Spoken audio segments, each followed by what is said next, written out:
네, UCLC 하루 엔진으로 아주 힘찬 하루 시동 거시기 바라겠습니다.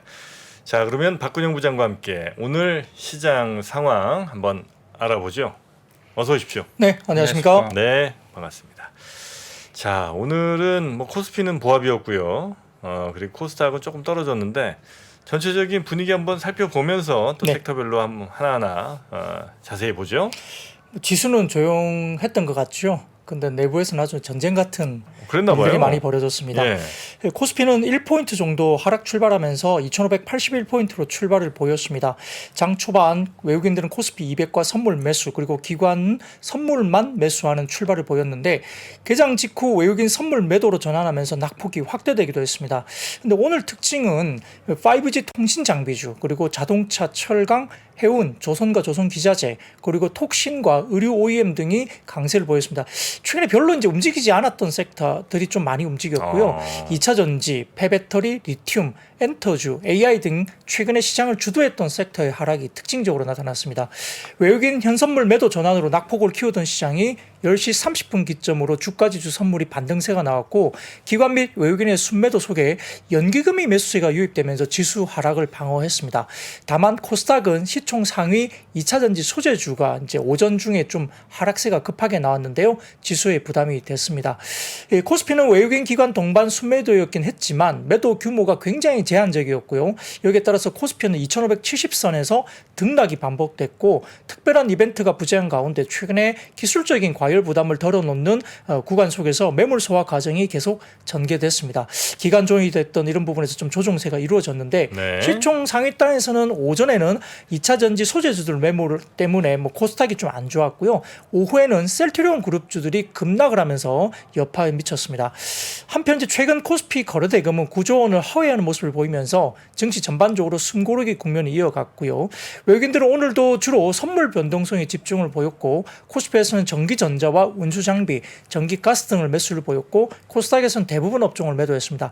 기관은 코스피에서는 철강과 운수장비, 전기가스 매수했고 코스닥에서는 반도체와 디지털 컨텐츠를 매수했는데 원달러 환율은 달러 약세 반전 그리고 위안화 반락 영향에 1,300원대 이하 수준으로 잠시 하락하기도 했습니다.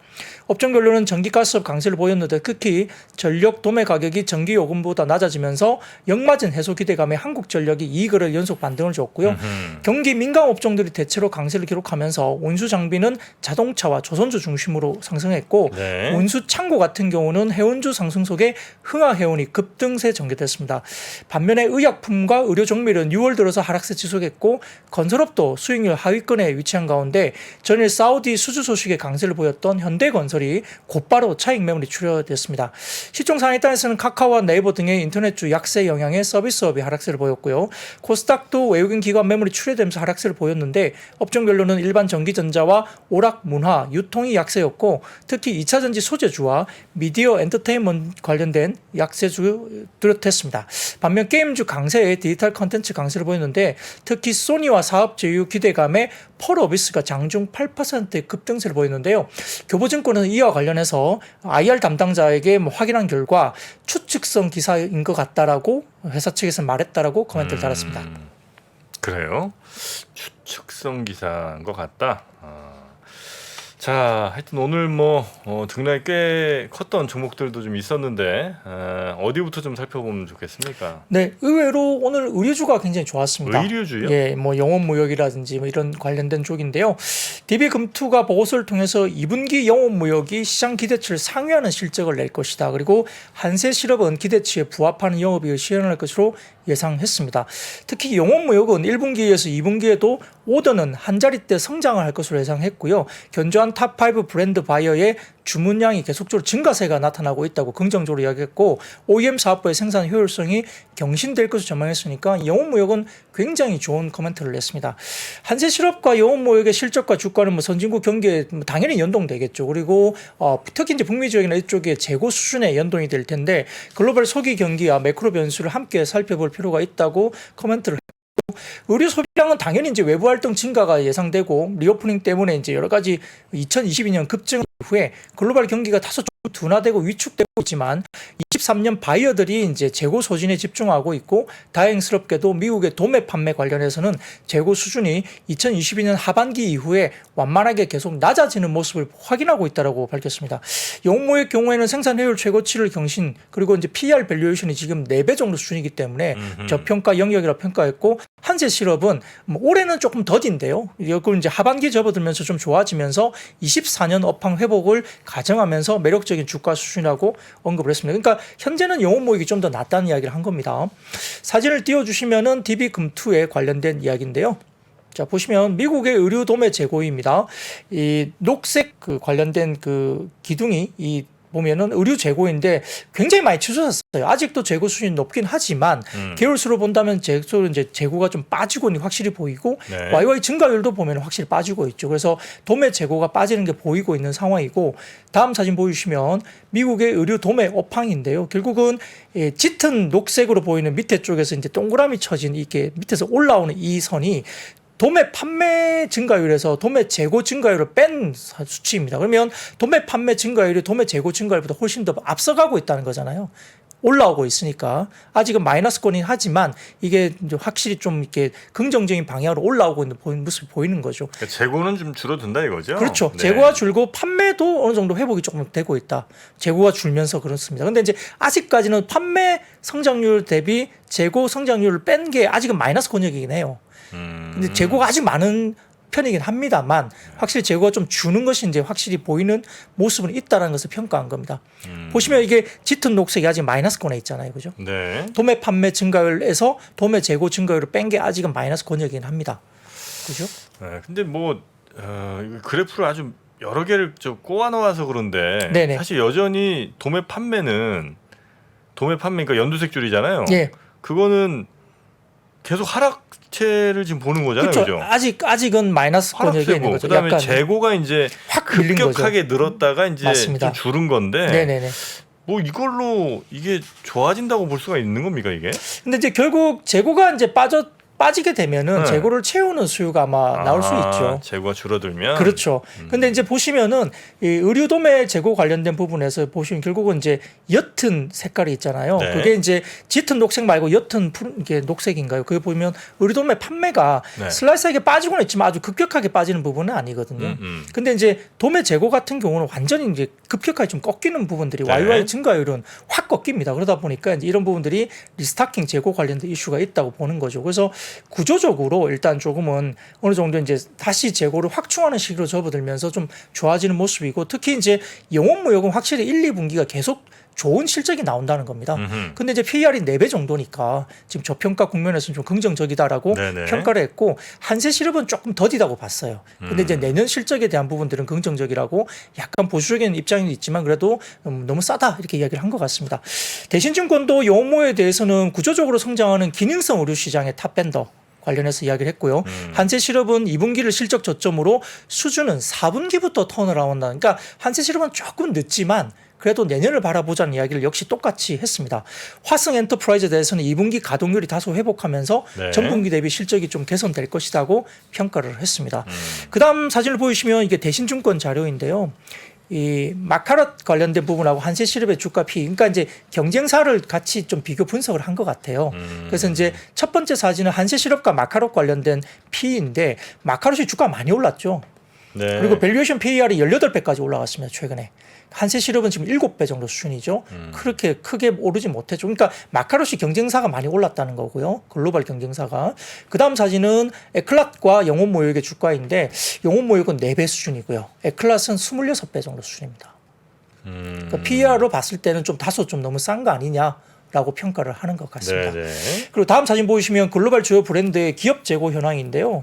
보시면 나이키, 룰루레몬, 아디다스, VFC 그다음에 갭 이렇게 나와 있는데 대부분 보면은 그 아디다스가 조금 잘 안 팔리는 것 같아요. 그죠? 가운데 보면 이 관련된 부분이 조금 있지만 그래도 대부분 보면 나이키나 대부분들이 룰루레몬은 좀 재고가 조금 증가한 것 같아요.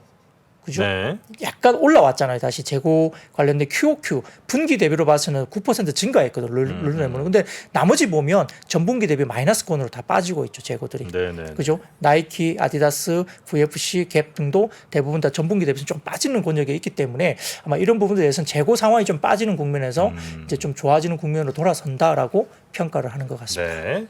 자, 패션 오랜만에 좀 살펴봤고요. 그리고 5G가 오늘 네. 좀 괜찮았군요. 네, 뭐 펀더멘탈리 이슈가 있었던 건 아닙니다. 아니고? 예, 근데 이제 조 바이든 미국 대통령이 초고속 인터넷의 전국화를 위해서 400억 달러를 투입하겠다고 밝혔습니다.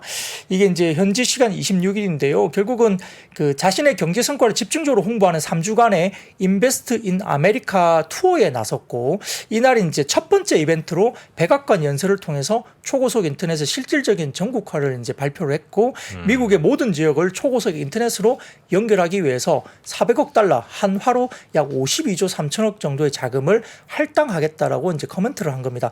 그러다 보니까 현재 미국에서는 약 한 2,400만 명 정도가 경제적 이유라든지 또는 광섬유 연결이 되지 않은 곳에 거주하다 보니까 초고속 인터넷 혜택을 받지 못하고 있습니다. 뭐 워낙 뭐 땅덩어리도 넓고 하다 보니까 뭐 이렇게 중계기 이런 것들이 상당히 좀 쉽지 않을 수도 있겠죠. 그래서 이제 예를 들어서 뭐 스타링크나 이런 요원앱이나 이런 쪽에 이슈들이 좀 있는 거고요. 근데 이제 어쨌든 지금 이런 인터넷 관련된 혜택을 받지 못한 지역까지 관련해서 뭔가 이제 좀 커버를 하겠다는 거죠. 그래서 뭐 규모 자체가 52조 정도의 자금을 할당하겠다고 평가를 하다 보니까 많이 눌려 있었죠. 그러다 보니까 이제 이런 뉴스가 나오면서 관련된 5G 통신 장비주들이 좀 튀어오른 모습을 보였습니다. 네.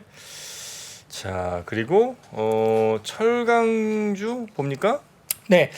어제 이제 뭐 유진투자증권이었나요? 그 철강 관련된 리포트를 내면서 뭐 제공 관련된 이렇게 하다 보면 30조 이상 뭐 철강이 더 네네네네. 쓰인다. 그래서 뭐 글로벌 철강 제품의 한 2에서 3% 정도 수율을 촉발할 수 있다는 리포트를 낸 적이 있지 않습니까? 어제. 그래서 제가 말씀드렸는데 네. 그것보다는 오늘 이 철강주에 대한 이야기가 더 철강주가 올라가는 이슈가 저는 더 와닿거든요. 어제는 이제 어제 유진투자증권 이야기를 제가 드렸지만 언론에 따르면 올해 이제 3, 4분기 전기요금 동결 발표에 안도했다라고 평가됩니다. 철강 업체가 결국은 하반기부터는 이 전기요금이 동결되면서 점진적인 실적 개선이 이루어질 수 있다라고 기대를 한 것 같습니다. 원래 이제 첫 전기요금 동결 소식에 이제 원가 부담 걱정을 사실 덜어버린 거잖아요. 네. 그래서 사실 이게 좀 더 와닿습니다. 이 철강업은 대표적인 전기 과다 사용 업종이기 때문에 전기요금이 킬로와트 시당 1원이 인상되면 연간 원가 부담이 200억 원 가량이 불어납니다. 아, 1원 인상되는데. 네네, 그렇습니다. 그러니까 전기요금이 되게 좀 민감한 사업이거든요. 네네네. 그러다 보니까 오히려 어제 그 리포트보다는 철강업에 대한 어떤 전기요금에 대한 이슈가 오늘 좀 더 와닿았고요. 철강 빅투인 포스코와 현대제철이 하반기로 갈수록 뭐 중국의 리오프닝 효과도 약간 실적에 대한 반등세 기대감도 있거든요.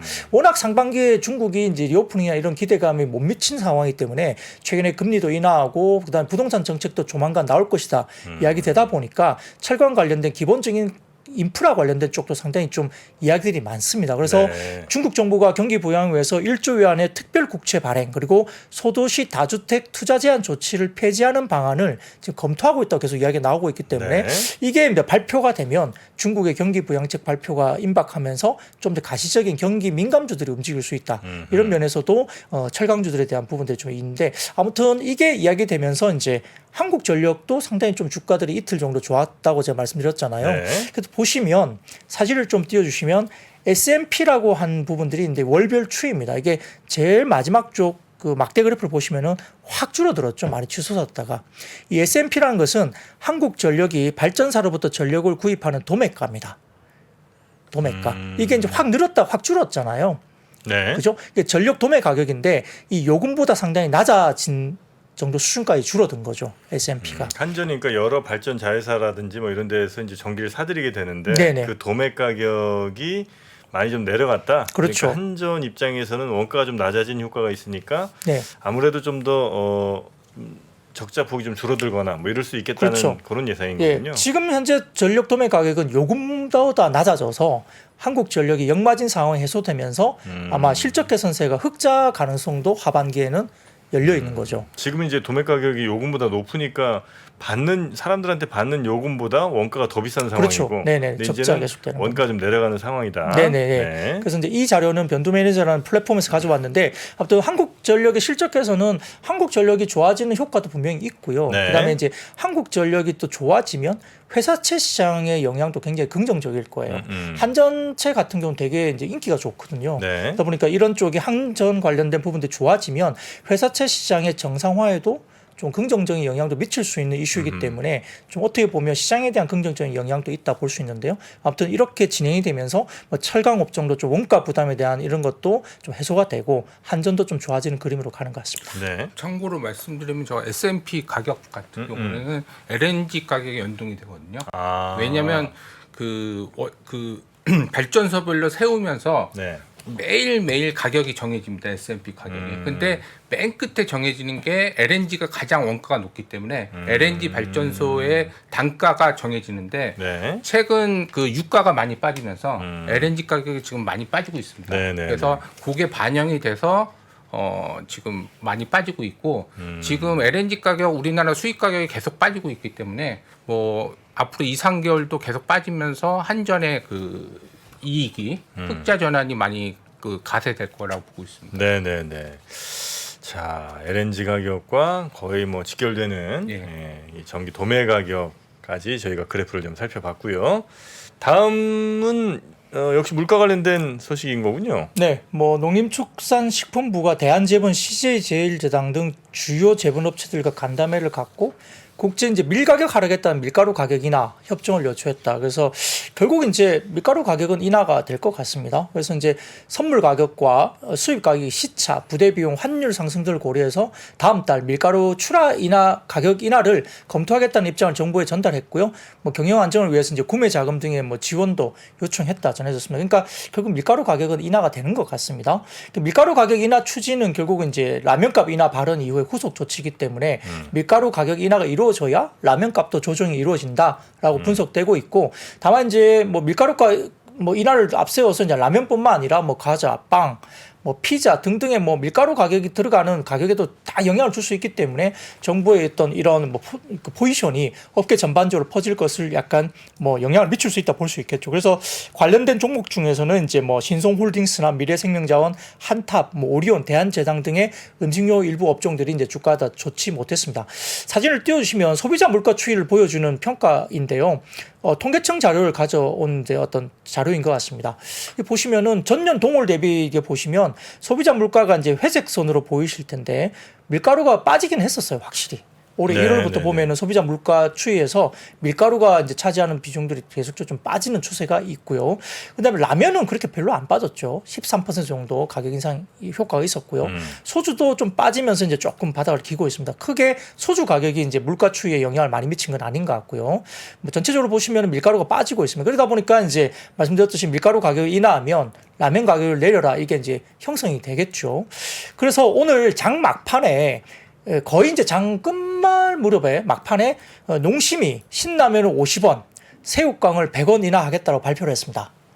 농심 네. 측에서. 그러다 보니까 농심이 이렇게 발표하니까 이게 밀가루 가격 인하 대비 그리고 라면 가격의 인하 폭이 생각보다 그렇게 크지 않다라고 인식했는지 모르겠지만 농심과 삼양라면은 막판에 팍 튀어올랐어요, 주가가. 예. 그러니까 이제 네. 아까 말씀드렸던 밀가루 가격 인하에 대한 이슈가 있으면서 일부 이제 밀가루 관련된 제분 회사나 이런 데는 주가 빠졌잖아요. 근데 농심이 오후 들어서 이제 뭐 오후 늦게 신라면을 50원 그리고 새우깡을 100원 정도 인하하겠다라고 발표를 했습니다.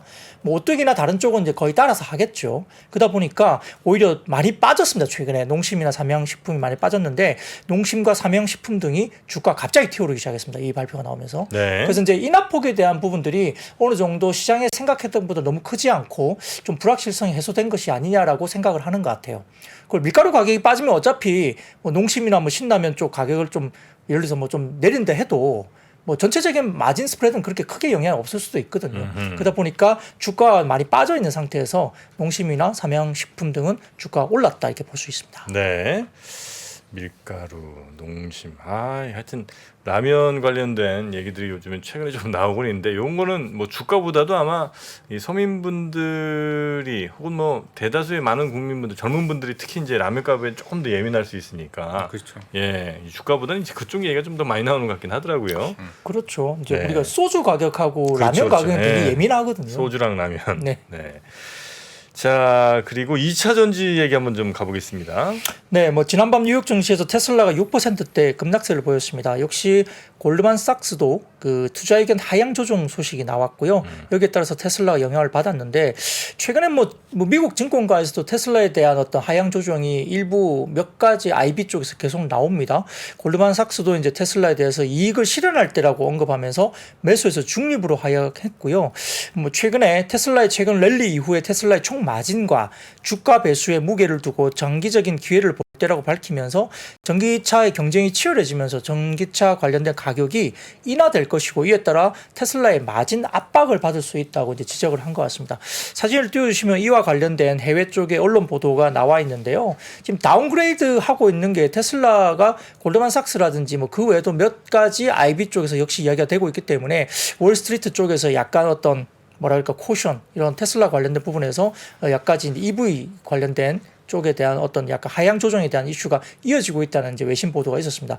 여기에 따라 이제 2차 전지 관련된 종목 중에 역시나 이제 최근에 좋았었죠. 이수 스페셜티 케미칼 뭐 이런 쪽도 좋았고요. 뭐 제이오 이런 에코프로 BM 등등도 이제 주가들이 좀 빠졌는데 오늘은 LNF는 또 플러스로 끝났습니다. 막판에. 그렇기 때문에 LNF는 좀 별개로 좀 주가가 괜찮았고요. 그 외에도 리튬이나 폐배터리 관련된 종목들도 하락세를 보였는데 역시 이제 지켜보면은 최근에 이제 리바운딩이 꽤 나왔습니다. 리튬 가격이 바닥에서 다시 좀 한 70% 이상 올라왔거든요. 그러다 보니까 2분기에 대한 어떤 뭐 판가에 대한 어떤 우려 이런 것들이 있으면서 주가 많이 빠졌다가 다시 좀 2차 전지 소재들도 좀 올라오긴 했는데 결국 또 리튬 가격이 좀 튀어오른 이후에 또 횡보하면서 좀 못 올라갔고요. 계속적으로 좀 횡보 내지는 어제 같은 경우인가요? 지금 한 2달째 만에 처음으로 슬라이스하게 좀 리튬 가격이 다시 빠지기 시작했습니다. 그러다 보니까 조금 지지부진하면서 주가들이 또 못 올라가는 모습을 보이고 있는데 결국 뭐 리튬 가격에 대한 부분들 때문에 아마 3, 4분기 접어들면 소재주들도 결국 판가가 올라가는 부분들이 연동돼서 반영이 될 것이라 보면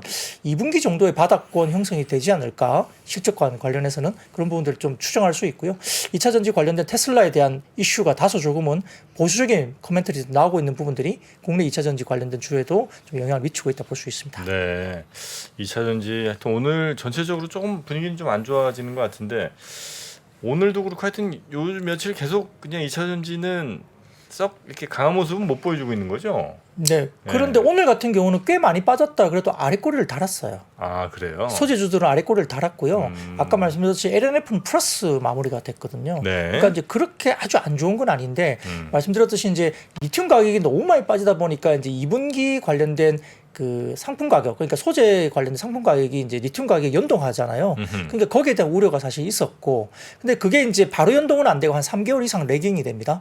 그러다 보니까 이제 리튬 가격이 많이 빠진 게 반영이 될 텐데, 뭐 그래서 좀 보수적으로 보는 것은 한 3분기 초중반 정도까지도 좀 이렇게 상품 가격에 리튬이 빠진 게 연동이 될 것이다. 근데 이제 결국 최근에 바닥에서 리튬이 70% 이상 바닥에서는 올라왔거든요. 그럼 연동되면 3분기 후반, 4분기 정도에는 또 상품 가격이 올라올 거니까 실적에 대해서는 좀 회복이 될 것이라 보는 것 같습니다. 네. 아무래도 테슬라가 좀 어제 빠진 게 그게 큰 영향을 미친 것 같고요. 최근에 테슬라 좀 괜찮았다가 어제 6% 빠져서 그게 좀 영향을 많이 미친 것 같아요.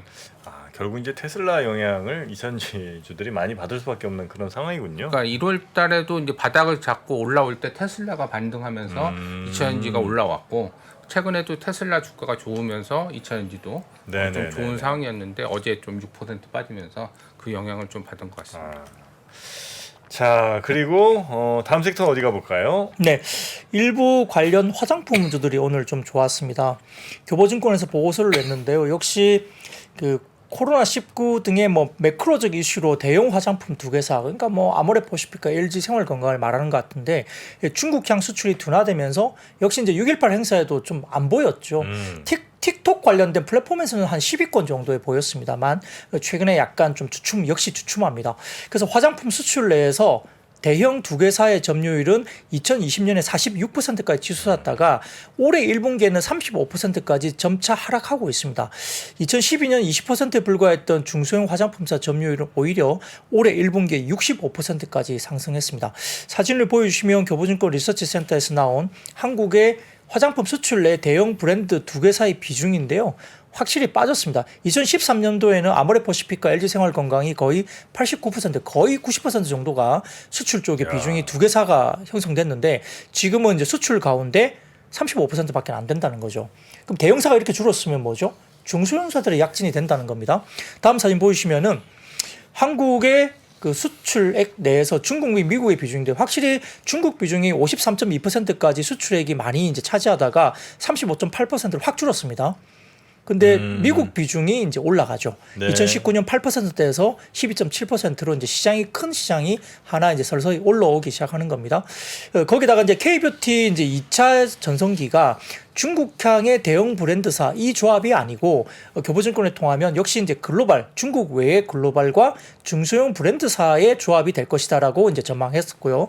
관련 ODM 사업은 뭐 직접적인 수혜를 받으면서 성장할 것으로 보는데 단기적으로 뭐 리오프닝에 따른 외부 활동, 여행 트래픽 증가 때문에 역시 이제 색조 제품과 선 제품 이런 부분들에 대한 부분들에서 좀 수요가 직결될 것으로 본다고 했습니다. 전에는 중국으로 가는 LG생활건강이랑 아모레퍼시픽 뭐 이런 데들이 이제 네.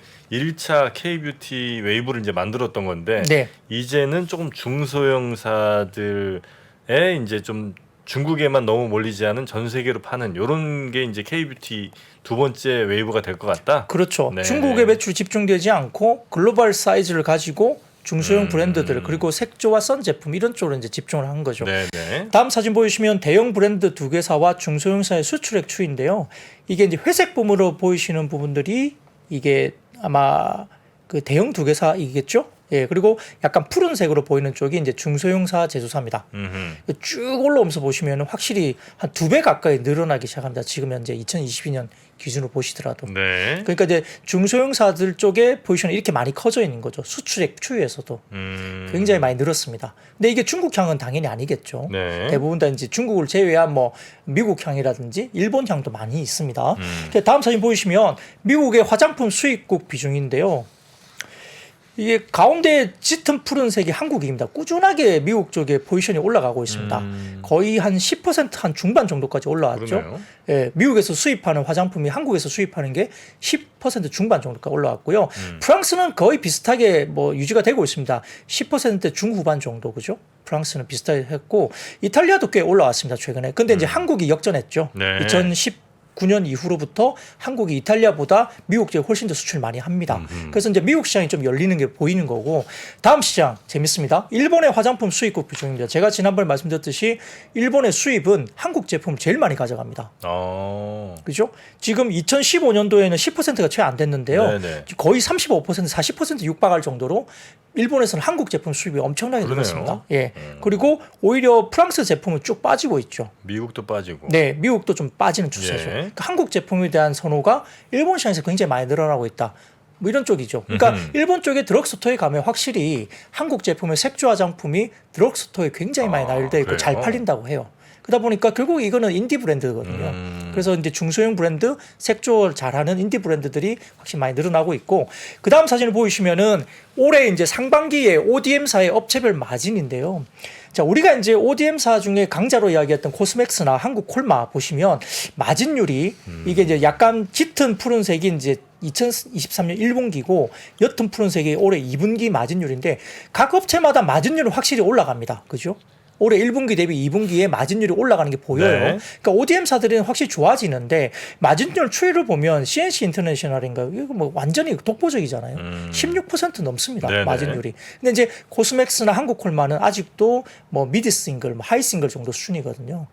근데 이제 6%대. 마진 그러니까 전체적인 이익 규모는 이제 훨씬 이쪽이 크겠죠. 뭐, 당연히 그죠? 크겠죠. 네. 매출 규모가 크니까. 근데 마진율이 낮잖아요. 그러니까 뭐 해외 법인 쪽이나 뭐 중국 법인 이런 쪽에서 상당히 좀 무너진 쪽이 있는데 근데 CNC 인터내셔널 이렇게 중소형사들은 마진율이 16%에 달합니다. 네. 그리고 이제 뭐 코스메카 코리아도 이제 등등 좋겠지만 아무튼 ODM사의 마진이 중소형사가 훨씬 더 유리한 방향으로 간다는 겁니다. 그래서 이렇게 이제 주가 움직임은 결국은 CNC 인터내셔널, 뭐 컬러레이, 코스메카 코리아, 뭐 이런 쪽 실리콘2, 실리콘2는 이제 플랫폼 기업이거든요. 네. 이제 화장품을 이렇게 플랫폼에 실어서 이게 글로벌리 판매하는 쪽인데 중국 비중이 별로 없어요. 그러다 보니까 실리콘2 같은 종목들도 꽤 많이 상당히 좀 움직임이 있다라고 볼 수 있습니다. 네. 자, 그리고 조선 기자재가 오늘 괜찮았습니까? 네, 이것은 뭐 오늘도 뉴스플로우인데요. 뭐 네. 조선기자재나 조선주는 최근에 계속 좀 좋았어요. 조선주들이 상당히 좋았기 때문에 꾸준히 기자재나 좋았죠. 예. 꾸준히 좋았습니다. 그래서 상당히 어려운 업종이라고 이제 투자하기가 어려운 업종을 말을 했지만 최근에 의외로 조선과 조선기자재, 그다음 피팅 업체들이 대부분 다 주가들이 좀 동행하면서 상당히 좋은 환경을 보여주고 있습니다. 근데 이제 오늘 조선기자재 쪽에 영향을 미친 것은 펀더멘털 이슈보다는 이제 뉴스적인 이슈가 좀 더 있었다 볼 수 있는데요. 결국 이제 산업통상자원부가 오늘 한국과 그리스의 친환경 선박 공동기술 개발 협약식을 열었습니다. 네. 예, 목표는 기존 선박의 추진 연료를 LNG, 이게 액화 천연가스, 그리고 액화 석유가스, LPG, 그리고 메탄올, 암모니아 등의 친환경 연료로 전환하기 위한 추진 장치를 개조 설계하고 건조 기술 개발을 각자 이제 같이 수행하는 것으로 알려져 있습니다. 그러니까 그리스 쪽하고 같이 이제 뭔가 공동 기술을 개발한다는 협약식이고요. 이제 그리스 참여 기업은 자국 선박을 대상으로 개조 수를 발굴하고 우리나라 기업은 개조 설계 등 엔지니어링을 수행할 것으로 보이니까 뭔가 연계가 되는 거겠죠. 그러다 보니까 이제 이런 사업을 통해서 노후 선박의 개조 설계가 확대되면 우리의 뭐 설계 엔지니어링 수출과 함께 조선 기자재 수출 확대도 기대할 수 있다고 평가했습니다. 그러다 보니까 이제 기자재들이 좀 좋았는데 기술 개발에는 아마 한국 글로벌 솔루션이라는 회사와 STX 엔진 이런 국내 기업이 들어갔고요. 그 다음에 그리스 기업은 하이드러스라든지 오넥스라는 그 그리스 기업이 참여했다고 알려져 있습니다. 올해부터 오는 2026년까지 국비 한 40억 정도가 투입된다는데 뭐 금액으로 봐서는 크진 않은 것 같지만 아무튼 어떤 그 그리스 쪽과의 뭔가 협력이 있다는 것은 아마 뭐 엔지니어링 수출 관련된 부분에서는 조선 기자재 수출과 관련된 부분에서 좀 열린다고 보시면 좋을 것 같습니다. 네. 근데 그리스가 그 선박을 그러니까 선주들은 많이 있는 걸로 뭐 얼핏 들은 것 같은데 이렇게 배를 만드는 쪽에도 꽤 여전히 기술들이 좀 있는 모양이죠. 뭐 그렇기도 하고 발주도 이제 뭐 또 중요한 원래 쪽이고. 그 예. 배 만들 때 네. 상당 부분은 선주한테 인증을 받아야 됩니다. 선주한테. 네. 그러니까 하기는 선주니까. 예, 뭐. 부속품이 만약에 뭐 100개면 이제 받는 쪽에 한 뭐 70% 내지 60%는 선주의 현대중공업이 마음대로 하는 게 아니라 네네. 선주한테 허락을 받고 아, 부품을 그래요? 써야 됩니다. 그래서 그런 관점에서 그리스도 접근하는 것 같고요. 예. 네네. 자, 이렇게 조선 기자재들이 오늘 좀 좋았다고 하고요. 셀트리온 그룹주가 급락했습니까? 네, 그렇죠. 오늘 굉장히 좀 궁금해하실 것 같은데요. 네. 사진을 띄워주십시오. 무슨 일이에요? 자, 뭐 업톰 어쩌고저쩌고 나오죠. 이게 뭐냐면은 이제 국내 이제 휴미라 바이오시밀러 시장에서 중요했던 뭐 보험 등재 여부 관련해 가지고 국내가 조금 이제 불확실성이 생겼다라는 평가에 대한 이슈가 생긴 겁니다. 그게 뭐냐면 이게 사진을 띄워주신 그 내용이 6월 23일 날 옵톰 RX라는 쪽이 있는데 이게 어디냐면 제가 확인해 보니까 유나이티드 헬스케어라는 쪽에 뭐 관련된 쪽인 것 같은데 이게 PBM이라고 해서 이 보험사를 대신해서 제약사와 의약품의 보험 여부를 협상하는 곳 중에 하나인 것으로 알려져 있습니다. 그래서 이 관련해서 옵톰 RX가 휴미라 바이오시밀러에 대한 추가 등재를 결정하면서 암젠이라는 회사와 산도즈라는 회사 그리고 BI의 회사가 등재가 확정됐습니다. 이에 따라서 국내 휴미라 바이오시밀러를 판매하는 업체, 그러니까 뭐 셀트리온 그룹지라든지 뭐 삼성 바이오에피스 등등에 대한 다소 부정적인 이슈로 이제 부각이 된 건데, 옵톰 RX는 휴미라 바이오시밀러 3개를 등재한다고 작년에 이미 밝혔었고요. 추가 등재 가능성은 낮아 보이는데 아까 말씀드렸던 암젠과 산도스, BI가 등재가 된 겁니다.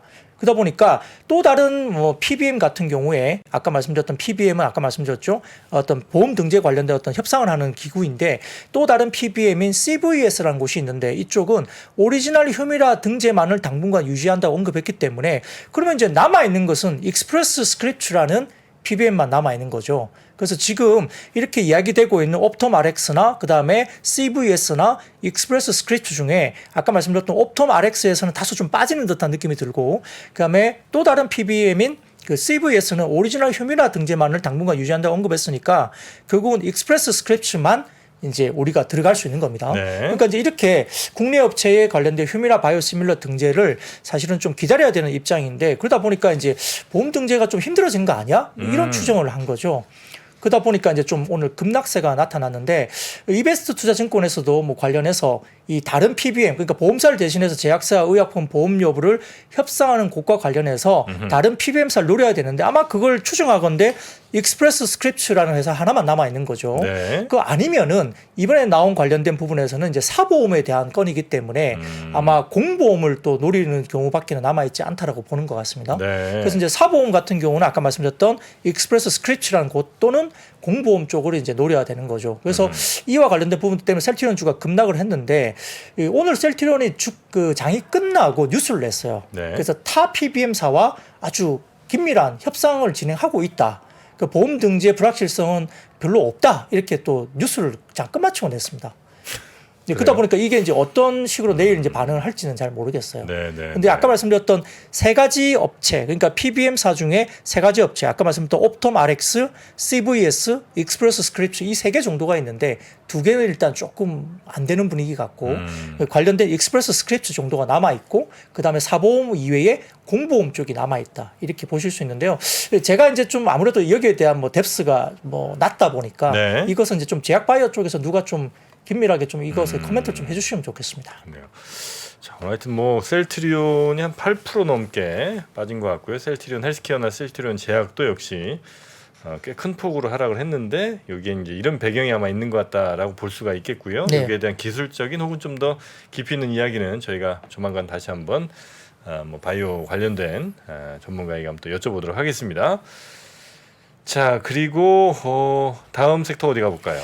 네, 뭐 오늘 관련해서는 애플페이 관련주가 테마주로서 애플페이? 올라왔습니다. 네, 언론에 따르면 우정사업본부가 네. 애플페이 연동을 위한 결제 단말기 교체 사업에 착수했다 알려졌습니다. 그러니까 우정사업본부가 결국 애플페이를 쓰겠다는 거죠. 일선 우체국 애플페이 사각지대를 보완하는 그 비접촉 결제 시장 확대 뭐 기로해서 선제 대응을 한다라고 발표한 것 같고요. 공공기관 간편 결제 인프라 확산 계기가 될 것으로 시장은 이제 본 것 같습니다. 업계에 따르면 우정사업본부가 최근 각 우체국 지점 통합 결제 패드를 최신형으로 바꾸는 프로젝트를 진행하고 있는데 8월 중순까지 한 4,000대 정도 가까운 통합 결제 패드를 확보할 것으로 알려지고 있고 우정사업본부가 약 그 3,400개 정도의 그 우체국을 운영하고 있기 때문에 전국 단위로 이제 결제 단말기 교체가 다 된다고 볼 수 있습니다. 이번 사업이 완료되면은 뭐 전국 모든 우체국에서 애플페이 결제가 가능해지고 우정사업본부가 이번 교체 사업에서 근거리 무송통신인 NFC, 그 다음에 그 마그네틱 보안 전송 방식인 MST까지 방식을 모두 수용하고 IC 칩을 양방향으로 인식하는 등 최신 사항을 모두 갖춘 결제 단말기를 도입한다라고 발표를 한 겁니다. 여기에 따라서 뭐 일부 애플페이 관련주들이 이제 테마성 움직임이 있었다 볼 수 있습니다. 네. 애플페이 전에 한번 이제 현대카드가 도입하면서 이제 그때 한번 한번 움직였던 것 같고요. 이번에 또 우체국이 애플페이 도입을 또 추진하는군요. 네, 그래서 지금 삼성페이는 현재 뭐 특별한 뭐가 없다라고 말이 있잖아요. 근데 삼성페이가 뭔가 좀 비용을 전가할 수도 있다 이런 말도 좀 들리거든요. 아, 그렇습니까? 네, 그래서 그것도 좀 예민할 것 같아요. 가맹점들 입장에서는. 네. 그리고 다음도 한번 가보겠습니다. 네, 뭐 역시 어제 말씀드렸던 이슈입니다. 오늘 자동차, 그 다음에 자동차 부품, 그 다음에 타이어주 역시 좋았거든요. 그러니까 어제 제가 마감 시황 때 역시 말씀드렸던 내용들이 중복되는 겁니다. 그래서 어제 자료 그냥 갖고 와봤습니다. 네. 말씀드렸던 자료 그냥 띄워주시면 첫 번째 자료 보시면은 흥국증권의 자료인데요. 연초 이후에 주요 산업의 수출 증감률이 역시 독보적으로 자동차가 가장 좋습니다. 그리고 이번 2분기에 영업이익 1위는 현대와 기아차가 될 것이다. 반도체는 역시 이제 자리를 좀 내주고 네. 현대기아 될 것 같고요. 다음 사진 보시면 전체 수출과 반도체 자동차 산업 수출 증가율인데 역시나 옅은 회색선을 보시면 자동차 수출 증가율이 독보적으로 많이 올라갑니다. 그죠? 전체 수출도 이제 바닥을 좀 찍고 이제 돌아서는 플러스권으로 돌아서는 분위기고요. 자동차 거기에서 독보적입니다. 그래서 자동차 산업의 수출이 이제 굉장히 전기차가 주도하고 있다. 다음 사진은 한국 자동차 수출에서 전기차가 차지하는 비중인데 역시 20%대로 수출에서 그 자동차 수출에서 전기차가 20%대까지 아마 전기차가 차지하는 모습이 보이고 있다는 점에서 오늘 현대기아도 괜찮았고요. 네. 그다음 사진 보시면은 한국 전기차 수출 국가인데 미국 점유율이 많이 올라갑니다. 지금 갈색 부분이 이제 미국 점유율인데 2021년까지는 어느 정도 박스권 상단까지 부딪히다가 22년 넘어가면서 그 박스권 상단을 돌파하면서 전기차 비중이 상당히 많이 올라갔습니다. 네네네. 미국 점유율이 올라갔죠. 그리고 그다음 사진 보시면은 현대기아의 2분기 실적 현황인데 역시나 2022년 2분기 실적 대비 매출이 23년 2분기가 YY로 상당히 많이 증가한 실적이 나올 걸로 보입니다. 추정치긴 하지만 어닝 서프라이즈가 나올 가능성이 높다고 보는 거고요. 여기에 따라서 현대기아의 이제 피크아웃 논란은 조금 더 뒤로 밀릴 것 같습니다. 거기다가 이제 그 다음 사진 보시면 JD 파워에서 6월 달에 미국의 신차 판매가 23% 이상 증가할 것이다. 수요가 견조하다는 이야기죠. 그러다 보니까 오늘도 현대 위아 그다음에 뭐 HL 만도 이런 종목들 꽤 급등했고요. 모비스가 급등했죠. 그 기아 현대도 괜찮았고요. 동원금속이나 화신 등 자동차 부품주들도 괜찮았습니다. 네. 거기다가 이제 어제 이제 제가 타이어 관련된 이야기도 드렸는데 오늘도 타이어가 굉장히 좋았거든요. 넥센 타이어도 좋았고요. 그래서 아까 말씀드린 것처럼 다음 사진 보이시면은 유럽의 그 OE 판매, OE 타이어는 결국 이제 처음에 신차 나올 때 붙어서 나온 타이어죠. 증가율이 상당히 좋고요. 그 다음 사진으로 넘어가면 유럽 쪽이 RE 판매, RE는 이제 교체용 타이어인데 상당히 좀 수요가 바닥권에서 올라온다. 그러니까 2020년도부터 전기차 판매가 상당히 많이 급증했기 때문에 그 수요가 23년 넘어가면 교체용 타이어 수요가 올라오고 있고요. 그 다음 사진 보시면 북미 쪽의 OE 판매가 그 다음 사진에 나옵니다. 이것도 견조하게 상당히 많이 치솟아 있고 이것도 이제 북미 쪽도 당연히 전기차 판매가 많아졌으니까 이렇게 나오는 것 같습니다. 다음 사진 보시면은 북미 쪽의 RE 판매도 바닥권에서 이제 고개를 들고 올라오는 모습을 보인다. 그리고 결국 이제 천연 고무나 이게 합성 고무 관련된 이제 원자재가 또 빠져야 되지 않습니까? 다음 사진 보시면은 합성 고무 원재료 가격 추이인데요. 역시 이제 하방 압력이 있고요. 끝물이 이제 쭉 빠지고 있는 모습이 보이시죠? 그리고 다음 사진 마지막으로 보시면은 합성 고무 원재료 부타디엔 쪽도 가격 추이가 이제 하락 쪽으로 접어듭니다. 그래서 합성 고무 가격은 톤당 $1,520 정도 수준인데요. 전년 동기로도 25%는 하락하고 있고 스팟 고무 가격이 이제 하락이 되면 아마 3개월 정도 레깅해서 투입 원가에 반영이 될 것 같습니다. 그럼 타이어 쪽은 결국은 3분기가 상당히 좋아질 수 있죠. 그러니까 이런 부분들 보시면은 타이어 쪽도 은근히 올라오는 분위기도 된다 볼 수 있겠습니다. 아, 타이어도 이게 전 세계적으로 굉장히 산업이 또 크더라고요 보니까. 엄청 크죠. 예, 그래서 저는 그냥 뭐 타이어 그렇게 생각했는데, 야 이게 뭐 어쨌든 차들이 보통 한 2-3년에 한 번씩은 갈아야 되죠, 그죠? 2-3년? 그리고 계절. 그렇죠, 계절별로 그렇죠. 겨울에는 또 타이어 잠깐 근데 교체하고. 결국 이제 전기차 타이어가 많이 늘어나는 걸로 보잖아요. 아무래도 무게도 좀 있고 하니까. 그렇죠. 그게 또 뭐 어떤 특성이 또 전기차 타이어가 따로 있는 것 같더라고요. 음. 그러니까 이제 타이어 코드와 관련된 종목들도 보셔야 돼요. 네. 결국 그러면 이제 효섬 첨단 소재 같은 종목이 왜 지금 신고가를 계속 가느냐 이걸 잘 생각해 보셔야 됩니다. 그러니까 이제 그러니까 타이어에 대한 수요가 결국은 제가 보기에는 기존 내연기관 쪽의 타이어 수요가 엄청나게 늘어나는 건 아닐 것 같아요. 그러니까 전기차 전용 타이어들이 많이 늘어나겠죠. 그걸 좀 생각을 해볼 필요가 있습니다. 네네네. 그래서 타이어 코드라는 이쪽과 관련된 쪽을 한 번 더 눈여겨볼 필요도 있겠다 생각이 듭니다. 자, 이렇게 오늘 보면 되겠습니까? 네, 이 정도면 정리가 될 것 같습니다. 오늘 이 정도 시장 여러 이슈들 그리고 뭐 주가의 움직임들 쭉 한번 짚어봤습니다. 오늘 혹시 우리 부장님께서는 어느 섹터 혹은 뭐 어느 기업 어느 종목 좀 아까 보셨습니까? 말씀하신 한국전력이 한국전력 이틀 연속 4% 그러니까 8% 올랐죠. 아, 그래요? 이틀 만에. 그래서 그 종목이 가장 또 눈에 띄는 종목 같습니다. 아, 한국전력. 예. 알겠습니다. 또 거기다 한번 또. 근데 이제 한국전력은 손은 잘 안 나가는. 무겁죠? 네. 지금 뛰어들시기에는 네, 그러니까 또 좀, 올랐다고 예. 해도 막 매력이 막 느껴지진 않는. 저로서는 그렇죠. 회사인데 최근에 뭐 원가 내려가면서 또 가는 모양입니다. 네, 오늘은 이 정도에서 마무리하고요. 내일 다시 뵙겠습니다. 우리 박근영 부장님 오늘도 고생 많으셨고요. 고맙습니다. 네, 감사합니다. 고맙습니다. 복잡하고 어렵게 느껴지는 재무제표와 용어들, 친절한 투자 멘토 사경인 마스터가 매주 새로운 콘텐츠로 알기 쉽게 설명해드립니다.